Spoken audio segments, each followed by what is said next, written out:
Hangout promovido pelo Grupo Tempo, espero que possamos fazer outros.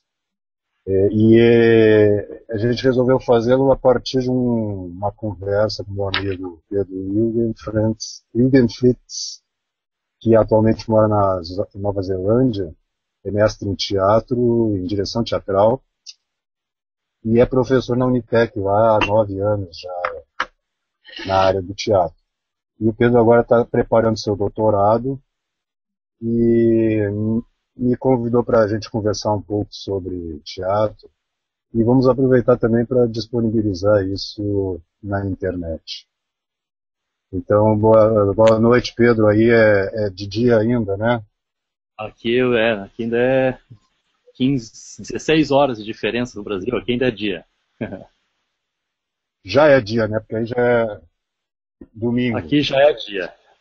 Vocês já estão começando domingo, a gente está terminando domingo. Então vamos lá, Pedro. Estou à tua Vamos lá. disposição. Roberto, eu estou iniciando uma pesquisa onde o meu interesse é a intersecção entre o trabalho do ator e dramaturgia. No início da minha formação em Florianópolis, minha formação como ator em Florianópolis, com o Geraldo Cunha, que trabalhou alguns anos com você, na época que você trabalhou na FURB, em Blumenau. Meu primeiro contato com o Geraldo, meu primeiro contato com o trabalho, o que mais me chamou a atenção é que ele falava muito do jogo do ator. Então, minha primeira pergunta é essa: o que é o jogo? O que é o jogo do ator? Quando você fala, e eu vi uma oficina sua em 1998, o nome da oficina era O Ator em Jogo. O que é o jogo, Roberto? Bom, essa é uma expressão, inclusive, que eu nem tenho usado mais. A minha oficina chamava, na época, o ator em jogo, e depois, no desenvolvimento dela, eu comecei a chamá-la de poética da ação. Porque o jogo... Por que eu tenho uma certa problema com a palavra jogo? Pelo seguinte, porque é uma metonímia, né? Quer dizer, o jogo do ator... Um jogo, ele tem os seus objetivos no seu próprio interior, vamos dizer assim. Né? Então, a palavra jogo, eu comecei a ter uma certa resistência a utilizá-la, usando ainda. Quer dizer, nós temos línguas como o próprio inglês, né, no to play, e o francês jouer, que usam para a própria representação a palavra jogo. Né? Mas o jogo, ele, de uma certa forma, a ideia de jogo fecha a coisa, no caso do teatro, no plano da própria cena. E o jogo entre a cena e a plateia, às vezes, é um pouco desconsiderado. Né? Então,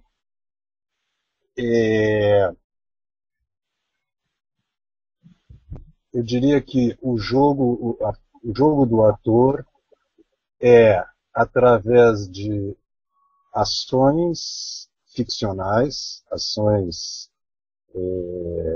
simbólicas, que simbolizam, né, muitas vezes as ações das personagens, né? Através desse jogo ele cria sentido, vamos dizer assim, o sentido das ações é que é o objetivo do jogo do ator.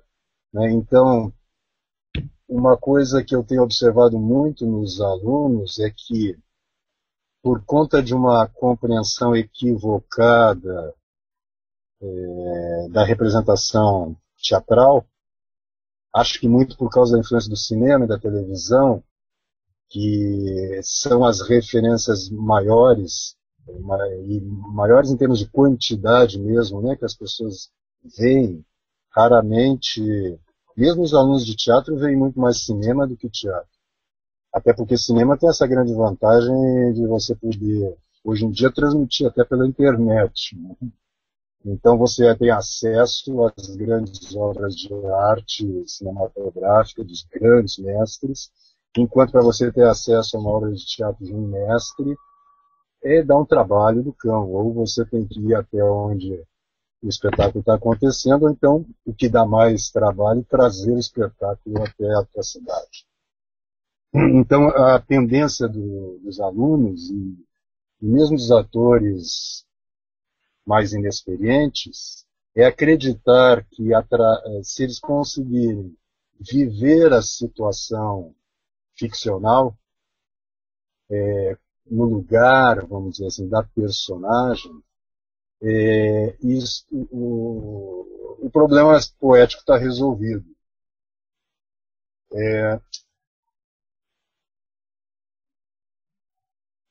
Falta a compreensão de que há dois planos de ação sempre em cena, né? O plano concreto, o plano da ação física do ator, e o plano ficcional. Mesmo que se trate de uma obra não naturalista, não realista, mesmo que se trate de dança, você vai ter o plano da significação, vamos dizer assim, e o plano da ação concreta do ator bailarino, que não corresponde à ação ficcional. Então, o primeiro patamar, eu acho, a primeira dimensão do jogo, no caso do ator, é jogar exatamente com essa relação entre a ação corporal propriamente dita e o que ela significa para quem observa, né? Bom, isso aí, vamos dizer, é a essência da coisa. Quer dizer, quando você entra em cena e, digamos, vamos pegar uma peça realista, qualquer, o Nelson Rodrigues, por exemplo, que no Beijo no Asfalto, quando entra o Arandir em casa, né, o ator está entrando em cena, concretamente, e imaginariamente, no plano da ficção, Arandir está chegando em casa, está entrando em casa. A tendência da maioria dos atores, e isto funciona num determinado patamar, vamos dizer assim, numa linguagem menos densa, é ele procurar sentir-se numa casa, e não na cena. E comportar-se como se ele estivesse naquela sala, né? Isso nunca dá certo. Quer dizer, dá certo nesse patamar mais baixo, mas vamos dizer, seria uma representação televisiva, onde o plano simbólico é de baixa densidade, vamos dizer assim. Ela é quase uma imitação naturalizada da vida, né? Então, eu acho que assim, o jogo do ator se estabelece a partir das tensões físicas que ele cria no seu próprio corpo em relação com o espaço cênico por um lado e com o espaço do observador, do público por um outro, e o jogo que ele faz dessas tensões em relação ao plano do significado. Ou seja, se você, por exemplo, tensionar o seu ombro, por exemplo, e você vai criar um caráter um pouco distinto do seu. E essa tensão vai determinar, melhor que determinar, ela vai ser uma espécie de base, de matéria sobre a qual você vai criar, vamos dizer, um jogo cênico.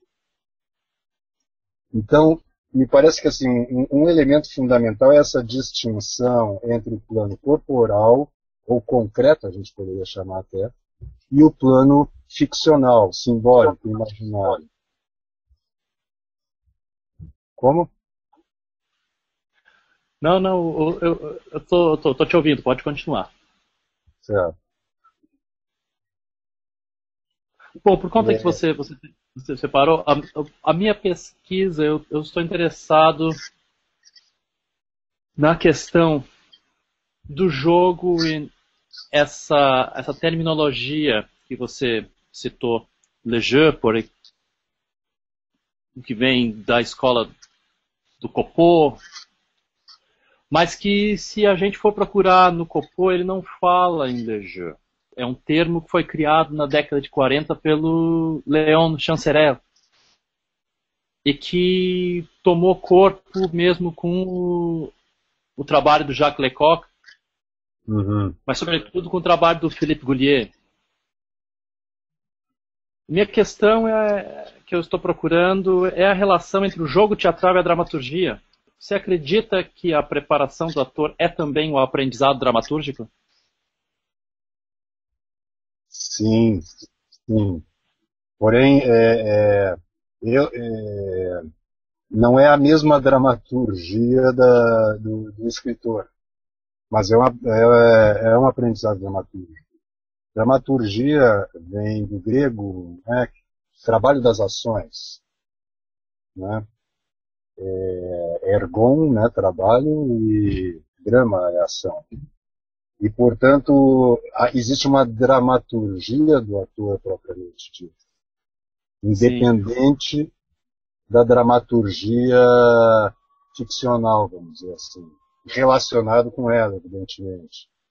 Então, as ações corporais, as tensões, as microtensões até que você cria em cena, e a relação entre elas, você está criando uma espécie de forma de tensões, e o desenvolvimento disso seria a dramaturgia do ator. Se você pensar só corporalmente, você teria essas tensões físicas que se relacionam e que se desenvolvem, né? E no plano das tensões físicas, você teria dois planos. A construção do caráter, vamos dizer assim, que seria uma forma de uma forma de tensões que você imprime no seu corpo e mantém, vamos dizer assim, como um padrão fixo. Digamos que você vai criar uma personagem que tem um pouco, você, na criação da personagem, você projeta um pouco o maxilar, né? Isto te dá, digamos, um tipo de emissão, né? A tua voz já vai para um outro lugar, a tua maneira de articular, você já descobre um certo ar que foi sugerido por essa tensão e, de uma certa forma, você cria um caráter fixo, vamos dizer assim, que seria a personagem ou o tipo, e a partir deste caráter estruturado, você o põe em ação num plano ficcional. Então, por exemplo, esse personagem que tem uma certa protuberância aqui, e começa a fazer um discurso, e você vai descobrindo nesse discurso já um ritmo, uma maneira de, percebe? Em que você agora já está criando uma dramaturgia no sentido mais comum da palavra, ou seja, a ação de dar uma palestra sobre determinado assunto, e que você vai desenvolvendo. E aí vão entrar todos os elementos, vamos dizer assim, formais do jogo dramatúrgico, principalmente temporais, por um lado, quer dizer, o ritmo, a velocidade, e, por um outro, do desenvolvimento de uma ação propriamente dita. Ou seja, que digamos que ele está dando esta palestra aqui, mas que ele é um líder sindical numa reunião política, e isso já vai dar um outro tipo de uma outra direção para a ação ficcional, que vai retroagir um pouco sobre essa construção do caráter, e levá-lo agora para a situação política, que seria distinto de uma palestra teórica sobre estética, digamos. Sim. Então, a dramaturgia do ator, em primeiro lugar, ela parte, vamos chamar de personagem, mas você poderia pensar isso também para um teatro não sem personagens, um espetáculo de dança, digamos, né? Sim. Mas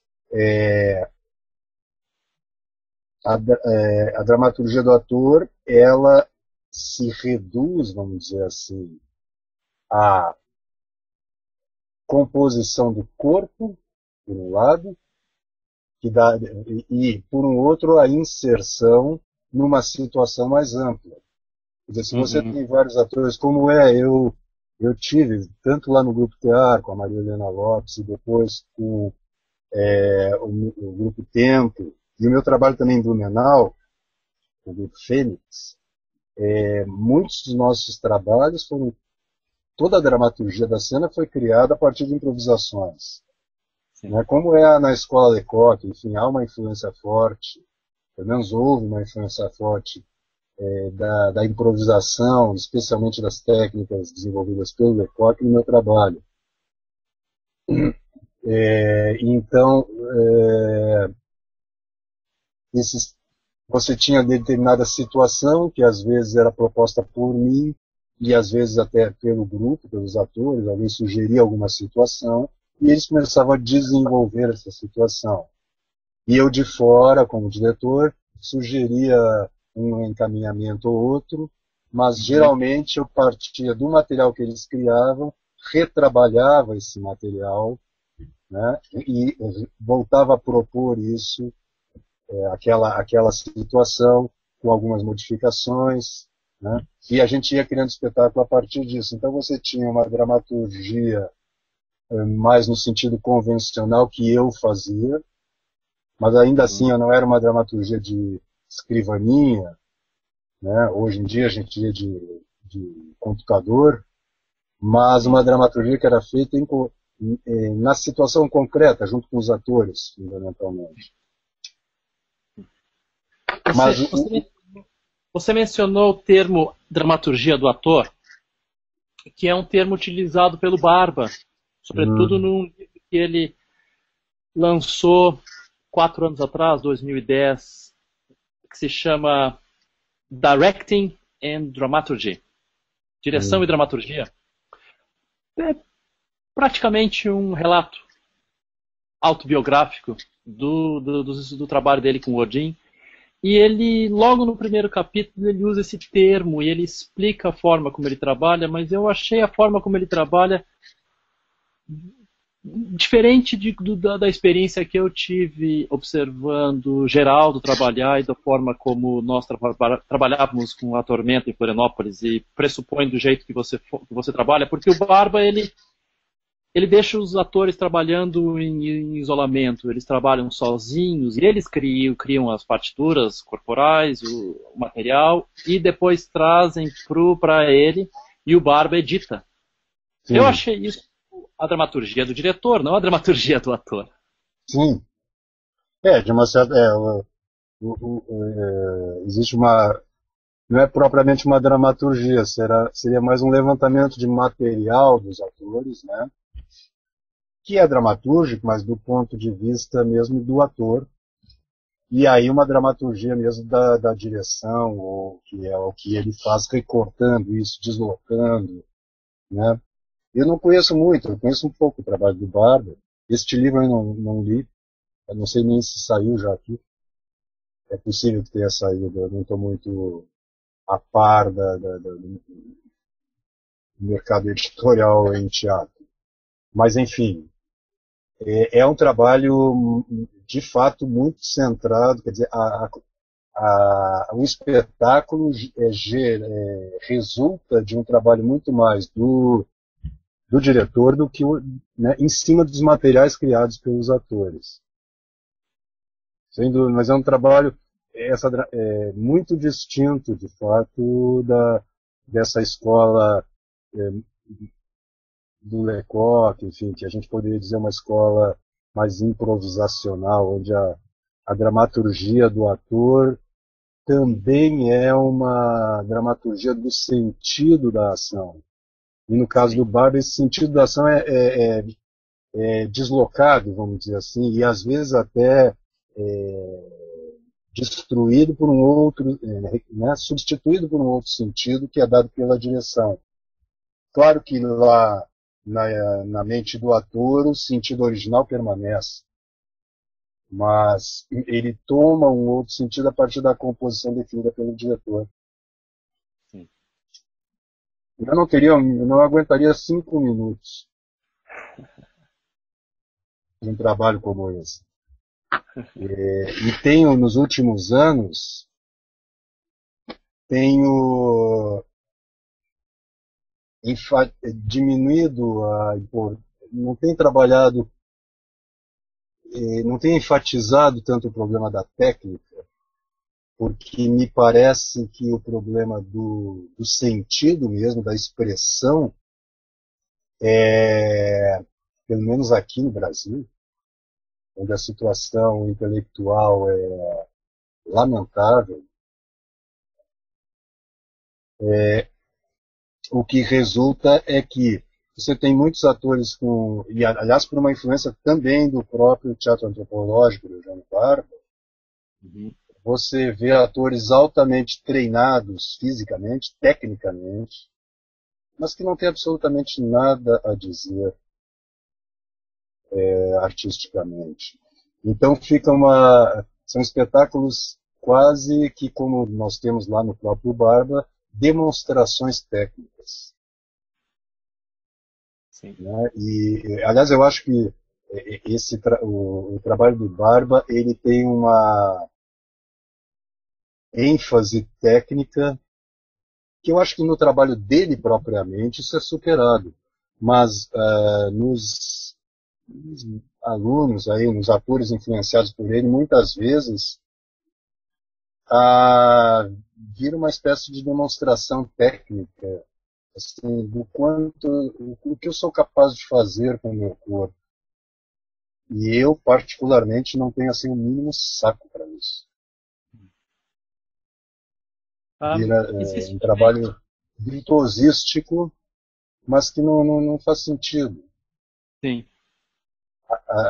Aliás, a própria ideia de sentido hoje é questionada, né? Quer dizer, nós vivemos em tempos bicudos. Né? Uhum. Existe uma crítica ao trabalho do Lecoq e dos discípulos do Lecoq em relação a algo semelhante. A questão do jogo, inclusive o Dario Fo, no Manual Mínimo do Ator, fala disso, onde ele critica o Lecoq, onde Lecoq diz que ele dá aos alunos a melhor educação física, corporal, a melhor técnica que ele pode dar. E o que os atores vão fazer com aquele conhecimento ele não é parte do trabalho dele. E o Dario Fo vai dizer que na verdade qualquer tipo de transmissão técnica que ignora as forças políticas, sociais, econômicas e culturais é um trabalho suicida e homicida. Uhum. Qual é a sua opinião em relação a isso? Olha, eu não sei o quanto isso é verdade em relação ao trabalho do Lecoq propriamente. Eu não conheço o trabalho diretamente. Mas está faltando aí os espirituais, no caso do Dario Fo. Né? Ele só pensa em termos sociais, culturais, políticos, Uhum. porque não tem mesmo espiritualidade nenhuma. E quando a gente fala em espiritualidade, as pessoas já acham que você está falando de religião. E em parte, quer dizer, é claro que a espiritualidade tem a ver com a religião, mas mesmo com, vamos dizer assim, uma dimensão mais intelectual. Então eu acho que, em parte, o Dario Fo está certo. Você não pode só habilitar as pessoas tecnicamente, se bem que eu acho que a técnica do Lecoq não é a técnica do Barba. Então, quando o Lecoq faz que ele diz que ele dá instrumentos técnicos para os atores, essa técnica é uma técnica ligada ao jogo no sentido de criação dramatúrgica da própria cena. Lecoq, pelo que eu conheço, forma atores improvisadores e não simplesmente atores que façam uma demonstração técnica. Aliás, isso eu achei muito mais o teatro antropológico que acaba fazendo isso, né, que acaba mostrando formas realizadas pelos atores, mas que tem pouco, me parece, de pensamento poético, expressivo mesmo. Aqui no Brasil, a maioria das pessoas de teatro tem certas convicções políticas, sociais e intelectuais que são meros preconceitos, no sentido de que são coisas nas quais elas acreditam, mas que não foram refletidas a fundo. Porque você ouve todas as pessoas dizerem mais ou menos as mesmas coisas. É impressionante isso. Assim, o horror ao neoliberalismo, né? Os objetivos da Revolução Socialista, e nada disso é questionado. E agora, com toda essa onda do politicamente correto, né, e todos esses movimentos que vêm da ONU e vêm das grandes fundações, e que as pessoas nem rasteiam isso, elas acham que são pensamentos, vamos dizer, muito individuais e pessoais, acaba que você tem até um nível técnico razoável, em muitos casos, mas o sentido daquilo tudo se perde, não é que se perda, não há sentido. O sentido é muito reduzido. Então eu acho que falta, assim, eu não acho que os atores tenham que ser filósofos, ou tenham que ter um conhecimento muito profundo de filosofia, sociologia, etc. Mas tem que ter alguma notícia, me parece. E hoje em dia isso está muito difícil, porque você não adquire isso mais na escola. Os alunos que estão chegando para nós, atualmente, eles chegam assim, cheio de ideias na cabeça, mas todas elas incutidas pela educação. E eles não têm uma... Por exemplo, você ainda é de uma geração que tinha conta, que lê ficção, que leu, sei eu, um Dostoiévski, um Dante Alighieri, um Miguel Cervantes, o nosso Nelson Rodrigues, o próprio teatro brasileiro. Eles chegam lá, eles não leram nada. E acham, ao mesmo tempo, que estão entendendo tudo. Quer dizer, não há ninguém mais pretensioso do que o ignorante, né? Que tem assim, um horizonte muito estreito e, portanto, acho que está entendendo tudo. Chesterton dizia, né, que o louco é aquele que perdeu tudo, exceto a razão. E é um pouco isso. As pessoas estão raciocinando, sim, mas os dados que elas têm são muito poucos, né? Então, acaba sendo uma mesmice em geral. Excetuando, claro, as raras e louváveis exceções. Então, voltando ao negócio do Dario Fo, eu acho que o Dario Fo é um cara que também tem uma... Ele se você olhar o trabalho do Fo, ele poderia ter sido um aluno do Jacques Lecoq. Sim.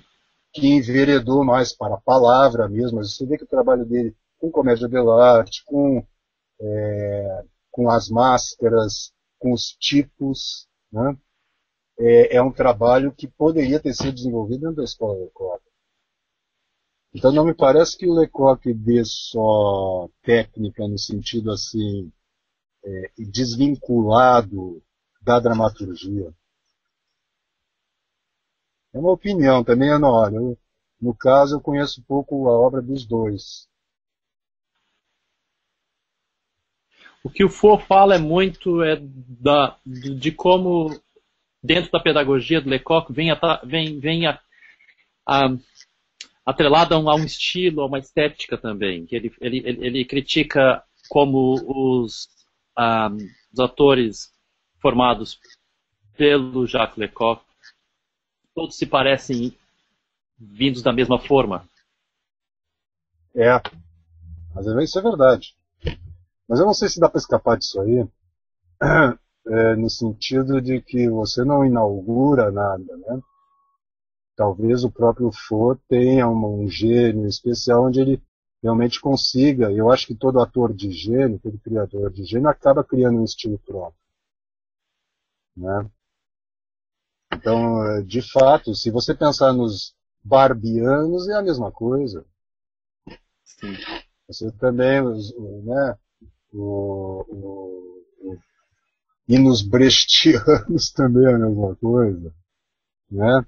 Você vai no espetáculo de brechtiano, você vai ter mais ou menos, quando é a média, você vai ter uma reprodução, pelo menos de modelos, né, que se pretendem brechtianos. Então, eu não sei se o Foucault tem uma escola, ele tem? Não, ele Não. não tem. Ele, inclusive, tem um certo orgulho de dizer que não tem ninguém que sai por aí dizendo que eu sou estudante do Dario Fo. Por isso não tem Segundo, ninguém que faça, né, que reproduza o caminho dele, a não ser por inspiração. Mas eu acho que isso é um pouco fatal. Você sempre aprende imitando. Até que depois o problema é, de fato, a gente aqui no Brasil não tem muito contato. Tem algum contato com atores que tenham saído diretamente da escola Lecoq. Mas, de fato, quando você sai da escola, você sai com aquele estilo lá mesmo. Um tipo de jogo improvisacional que tem o padrão da escola. Acho que isso é um pouco fatal. E é mesmo, ele é coerente não querendo fazer uma escola, porque senão teria mesmo gente imitando ele. Não vejo muito como sair disso. e falando tu tocou no aspecto do padrão de jogo. Quais são as regras do jogo, Roberto? Se pode falar de regras do jogo? O que sustém o jogo? O que sustenta, desculpe, meu inglês-português? Não, tudo bem. Estou pensando aqui, porque eu não tenho de cabeça. Acho que a primeira regra é o jogo, é a regra da ficção. Né? Quer dizer, o como ser, né? Como diriam alguns. Então, a primeira regra é que as ações que você faz têm uma dimensão simbólica, imaginária, e são feitas para o observador, que é, de fato, um ponto que é difícil compreender por causa desse que eu falava antes, dessa espécie de preconceito, não é preconceito, essa ideia arraigada que os atores, em geral, têm, de que eles resolvem a cena vivendo a situação. Então, muitas vezes o ator esquece no ensaio ou em cena mesmo do observador. E ele começa. Isso acontece mesmo na escola de corte, quando as pessoas começam a jogar, e por isso eu acho a ideia de jogo perigosa, porque às vezes é muito comum você ver espetáculos onde há uma interação entre os atores, eles estão jogando entre si, mas esse jogo não chega à plateia. É como se você tivesse só um plano do jogo, e não o jogo completo.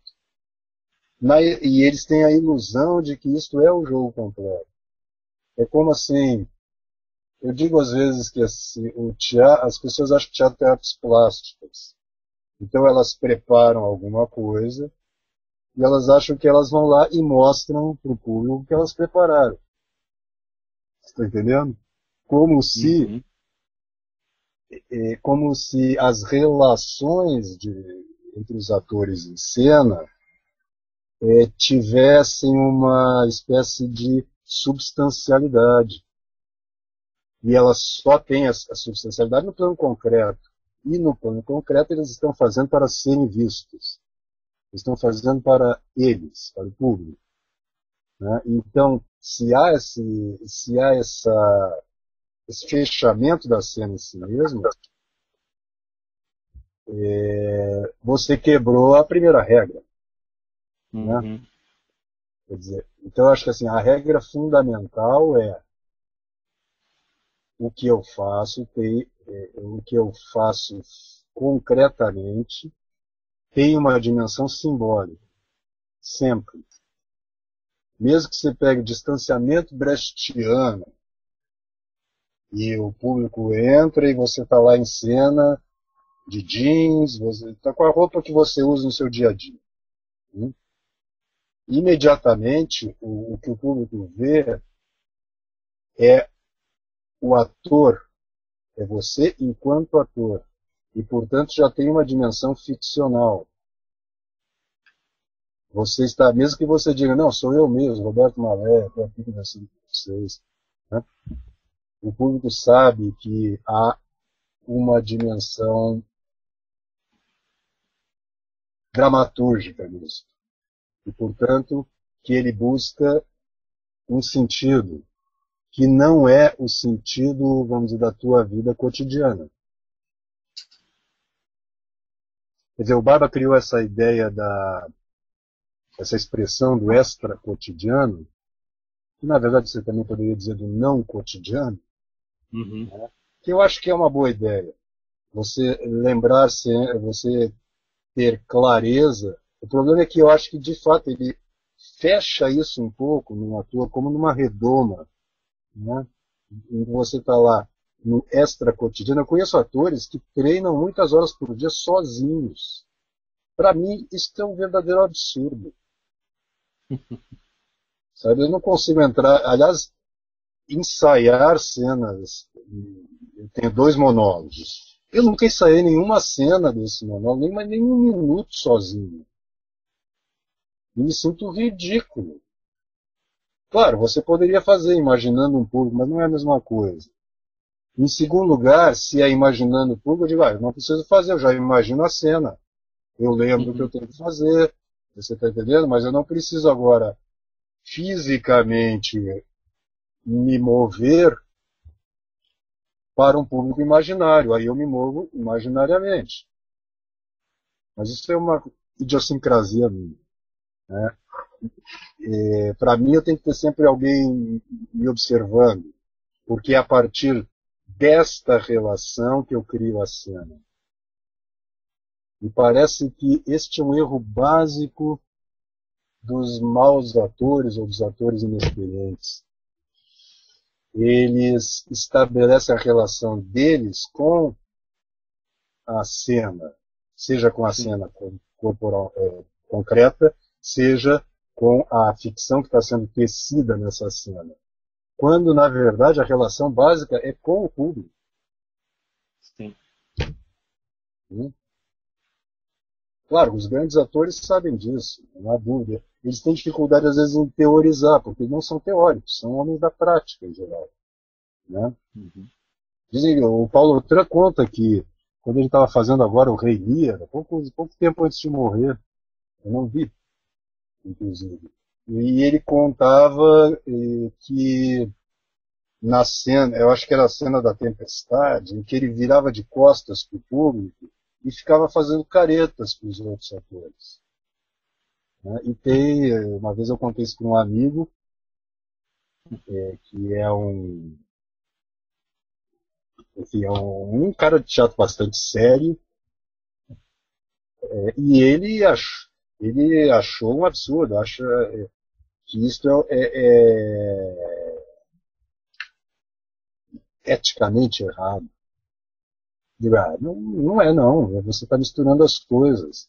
O que interessa é que o jogo com a plateia seja mantido, né? E você cria uma tensão com os atores, na verdade, você tá elevando o nível da cena. Porque você Sim. está criando uma contradição, você está criando um conflito real nos atores, né? Se eles, por exemplo, se são atores mais imaturos, eles não têm vontade de rir, né? Mas eles não vão rir, porque eles estão em cena e eles conseguem segurar isso. Isso vai elevar o nível de jogo deles. Então talvez isso seja uma outra regra que a gente não pode esquecer no jogo teatral. As forças, as ações, elas sempre encontram resistência, ou seja, há sempre conflito, Sim. né? Há sempre um obstáculo, há sempre algo entre você, personagem, entre, vamos dizer, a função cênica, para você ampliar mais a ideia, e o objetivo, Sim. né? Então, Você diria que nesse sentido do jogo, do conflito, o jogo tem que ser sempre indireto?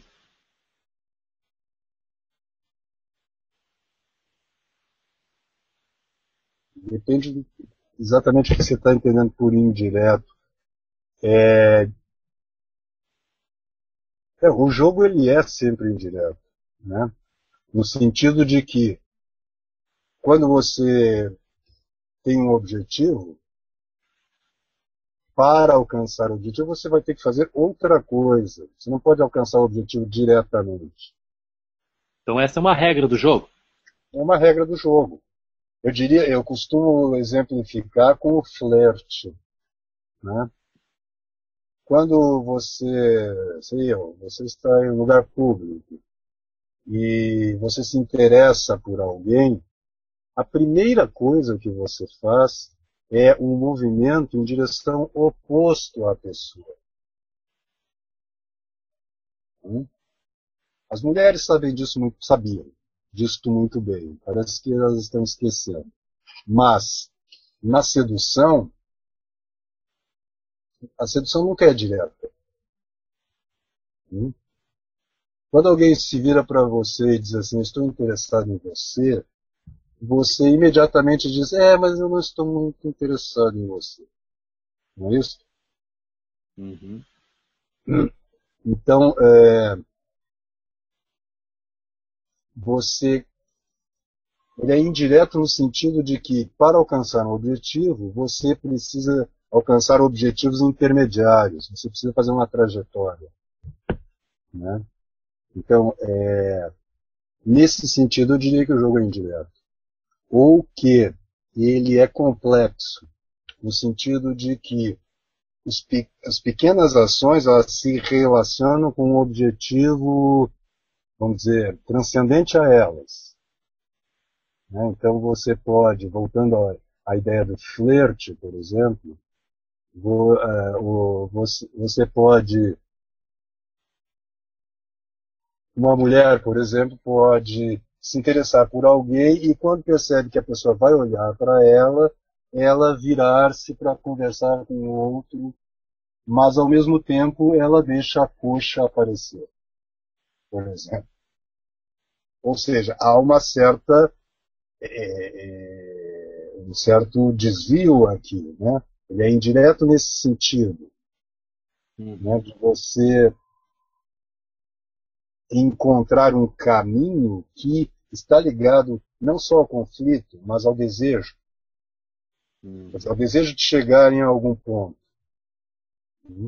Você poderia, quer dizer, a dramaturgia, se você pegar um Shakespeare, por exemplo, o cara era mestre nisso, né?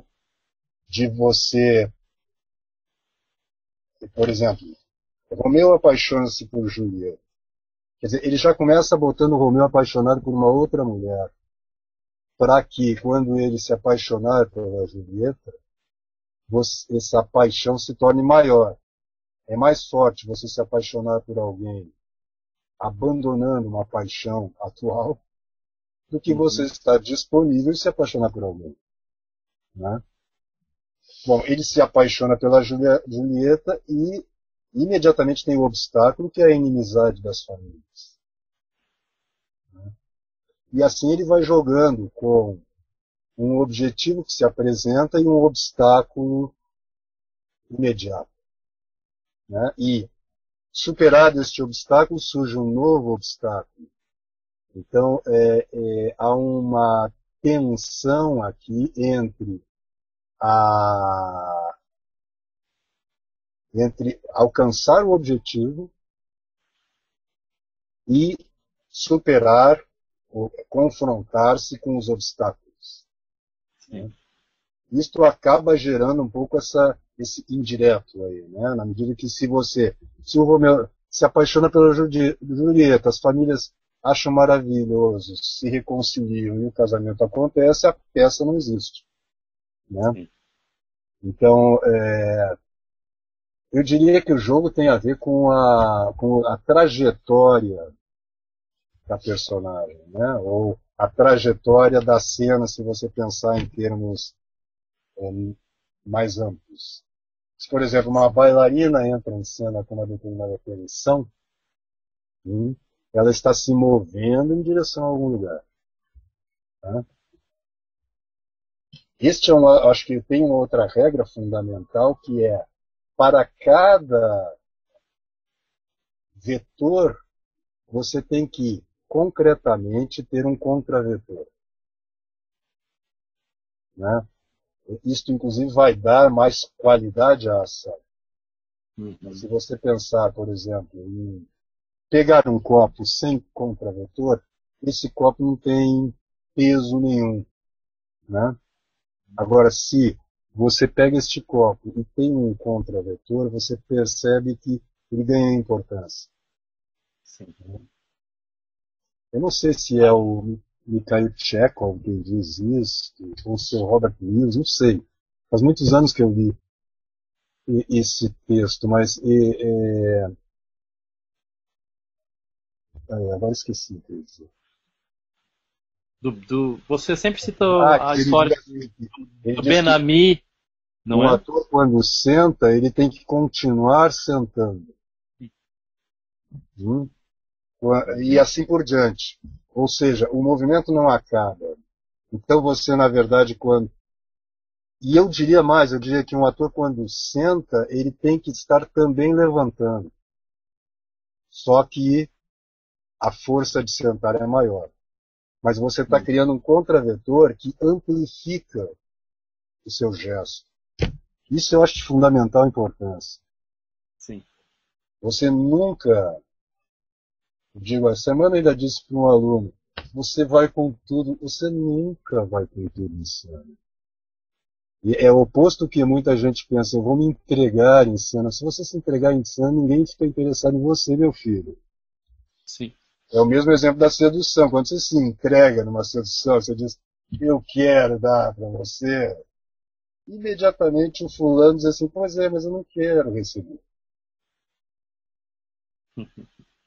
E essa tensão que você cria também tem um outro elemento que eu acho que é fundamental para o jogo, que é a criação da expectativa, que é outra coisa que os atores muitas vezes ignoram. Isso tem a ver com essa ideia de se entregar em cena. Esse negócio de se entregar em cena é uma bobagem, mas que está também impregnado na mente das pessoas. Elas acham que o bom ator é aquele que se entrega em cena. Apesar de elas não entenderem o que é se entregar em cena. Isso na verdade, é uma espécie de imagem que as pessoas têm, mas não é um conceito. Entrar em cena, de uma certa forma, já é entregar, está todo mundo te vendo lá, e você está à disposição das pessoas, de uma certa forma, né? Então,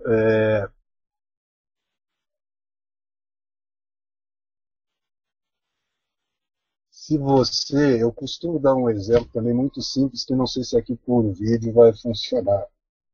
Mas se você cria um interesse por alguma coisa, imediatamente quem está vendo se interessa por lá. Mesmo que eu diga para você, olha, não tem nada lá, é só a parede. Né? Mas se eu crio um interesse ficcional por um ponto, imediatamente as pessoas se interessam por aquilo. Sim. E, portanto, a criação de expectativas no público é tarefa quase que contínua em cena. Você passa de uma para outra, para outra, para outra, mas sempre há, e aí tem a ver com o indireto, de uma certa forma, há sempre alguma coisa por trás. E não é preciso, como muitos pensam, preencher com a imaginação. Não, basta criar o vazio. Sim. Você está entendendo? Quer dizer, se eu, por exemplo, conversando com você, dá uma pausa em que, como se eu estivesse procurando alguma coisa a dizer, você fica na expectativa do que eu vou dizer. Né? Mesmo que eu não esteja imaginando nada. Não, eu sei que o que eu estou imaginando, de uma certa forma, é a tua expectativa. É o que está acontecendo com você quando eu realizo a ação. Você é observador. Você está Sim. entendendo? Isto muda tudo. Para mim, isso aí é a chave do negócio. É teatro, como diz a palavra grega, né, é um lugar de onde se vê. É um lugar que se vê. E, portanto, o que você está fazendo sempre é para ser visto. E se você entrega o jogo, vamos dizer assim, né, você não vai criar interesse. Pode ser um Shakespeare, não adianta. Porque o Shakespeare fazia isso. Né? Sim. Você lembra, o Hamlet começa com a frase, quem vem lá? Que na verdade sintetiza de uma certa forma a própria peça. Né? Quer dizer, a pergunta é quem é? Né? O famoso ser ou não ser. Mas ele cria uma expectativa já de cara, que é, vem alguém lá. Então, é como se você criasse objetivos que você nunca alcança, a não ser no momento final, ou no máximo no clímax, se você pensar em termos de ação, né, você atingiu lá o objetivo e depois você só termina a história, vamos dizer assim, com seus desenvolvimentos, com os desenvolvimentos necessários para que, terminado tudo, não fique na cabeça das pessoas nenhuma expectativa de Sim. continuidade. Pelo menos a peça, vamos dizer, tradicional. Né? Roberto, eu tenho minhas duas últimas perguntas aqui. Uma é então, o que você descreve em relação ao objetivo, aos obstáculos encontrados para alcançar esse objetivo, que gera o conflito, isso cria uma dinâmica, isso cria uma progressão. O jogo, então, ele se move de uma forma. O jogo é contínuo. O jogo ele anda para frente Sim. e o jogo tem que ser orgânico. Um dos trabalhos que me despertou muita curiosidade, na época eu trabalhava com o Geraldo, era um exercício que chamava de transição, onde a gente estudava mesmo a dinâmica interna de transformação de um movimento a outro, ou de uma atividade a outra. Uhum. O Lecoq usa esse termo que ele fala juste, que em francês quer dizer verdadeiro, existe uma verdade, mas também quer dizer que é correto. Então Ah, a ação não tem menos ou mais energia ou movimento do que precisa para comunicar alguma coisa com exatidão. sim. Então você quer dizer que um jogo bom, um bom jogo é um jogo que desperta esse valor que é da verdade? Eu diria da verossimilhança. Hum, né? Mas sim, essa questão da organicidade é importante até no próprio corpo do ator. Eu vejo que, por exemplo, as pessoas não percebem que há uma composição de tensões, né? Que quando você move o braço, todo o teu corpo está envolvido nisso, em cena. Hum. Eu acho que sim, eu acho que ó, a ideia de jogo é nesse sentido. Se você pensar dramaturgia, você também poderia, em vez de usar ergon, trabalho, você poderia usar jogo. É o jogo das ações ficcionais. É o jogo dramático. Então é como se você colocasse forças em cena, seja antagônicas, sejam forças que se conjugam, sejam forças paralelas que interferem na cena, e desse jogo entre as ações, né, é que se desenvolve a dramaturgia da cena. Eu acho que é uma boa ideia essa de pensar eu não sei como é que é jogo em grego, mas enfim, depois eu vou até olhar isso, mas é Uhum. pensar, em vez de que ergon, quer dizer, a ideia de trabalho, é a ideia de jogo. Sim. Né? Então a dramaturgia seria o jogo das ações em trabalho. Para o quê? Para chegar num desenlace, né? Que pode ser desde a realização do objetivo até a frustração completa dele. Uhum. O objetivo que eu digo ficcional, né? Sim. Então, para fechar nossa conversa, Roberto, você acredita que o ator é o grande dramaturgo do teatro?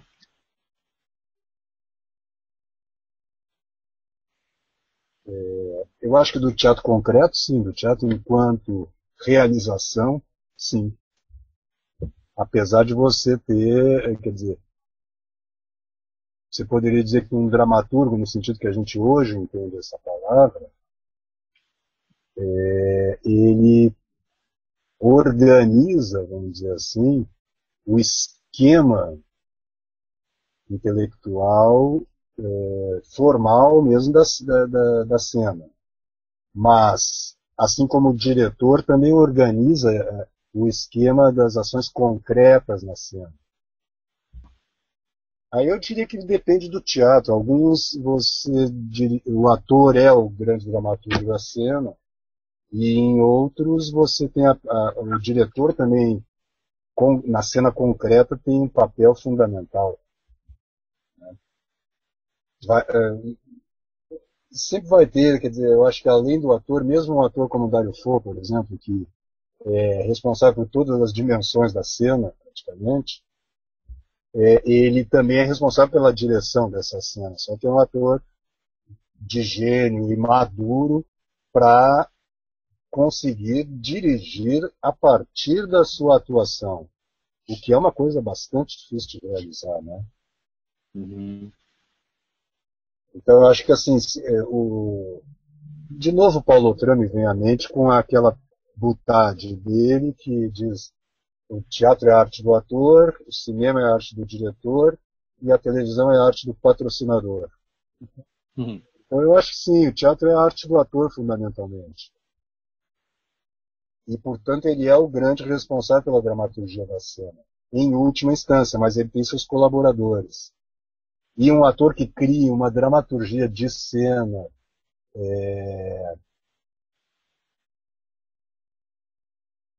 acaba sendo, se ele criar toda a dramaturgia de cena, tem que ser um solo. O Dario Fo, por exemplo, faz isso. Senão, ele vai ter que articular a sua dramaturgia com a dramaturgia do próprio diretor. Né? Uhum. Então eu acho que eu colocaria, pelo menos no teatro que a gente vem vivendo desde a década de 40, 50, a importância do diretor não é menor do que a do ator. Eu mesmo como ator, eu não sei trabalhar sem direção. Já fiz alguns espetáculos sem direção, mas acho que eles inclusive têm fraquezas que vêm dessa falta de direção. Uhum.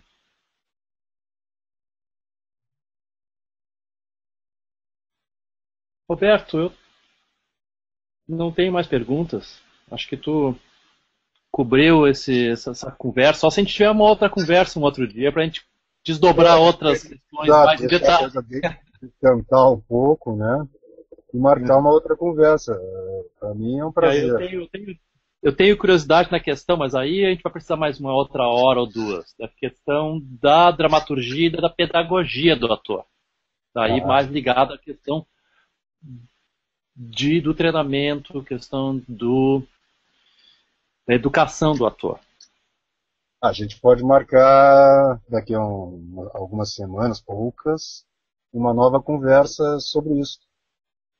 E aí eu Ah, eu continuo topo. também o projeto aí de Hangouts do Grupo Tempo. Eu quero ver se desenvolvo isso mais, ou então pelo menos, às vezes até talvez pequenas aulas individuais mesmo que eu vou gravar e colocar no ar, porque agora a gente tem esse recurso e, e acho que isso é muito bom para a gente no Brasil, que é um país muito grande, tem muita gente trabalhando com teatro, mas com pouco acesso à formação, né? Sim. Então acho que isso pode ser muito bom também para ajudar as pessoas que estão fazendo teatro pelo Brasil afora, especialmente no interior do Brasil, que é muito grande, e que tem pouco acesso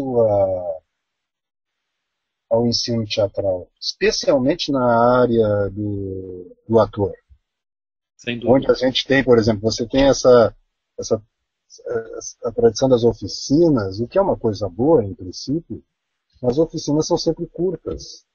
Uhum. E o que acontece é que as pessoas fazem oficina assim, se você tiver uma oficina grande, 20 horas, e elas acreditam que aquilo ali é formação. E não Sim. é. Uma oficina é por definição informativa, né? Então, vamos marcar sim uma outra conversa.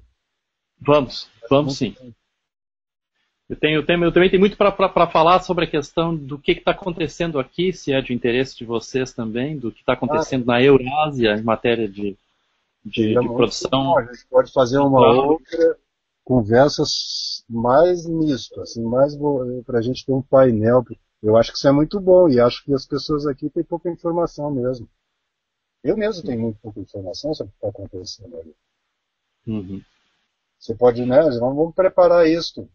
Vamos preparar, sim. Se Vamos prepara, sim. eu acho que é ótimo. Até para você Ótimo. voltar a atuar um pouco aqui no Brasil, né? Olha, eu tô louco de vontade para. Eu vou, na verdade, para o Brasil com a família em dezembro e janeiro. Ah, E a priori férias, mas sabe como é. legal. A gente vai poder então se encontrar, talvez. Com certeza. Com certeza. Tenho trabalhado bastante com máscaras nos últimos tempos e provavelmente vou levar algumas das minhas máscaras para o Brasil.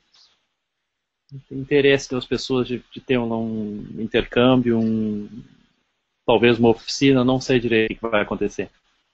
Legal, muito bom. Então tá bom, Pedro. Bom, Foi tá um bom, um prazer grande conversar abraço, Roberto. contigo. Obrigado. Um abração. Eu vou terminar aqui a transmissão. Tá. Então, boa noite a todos e até a próxima.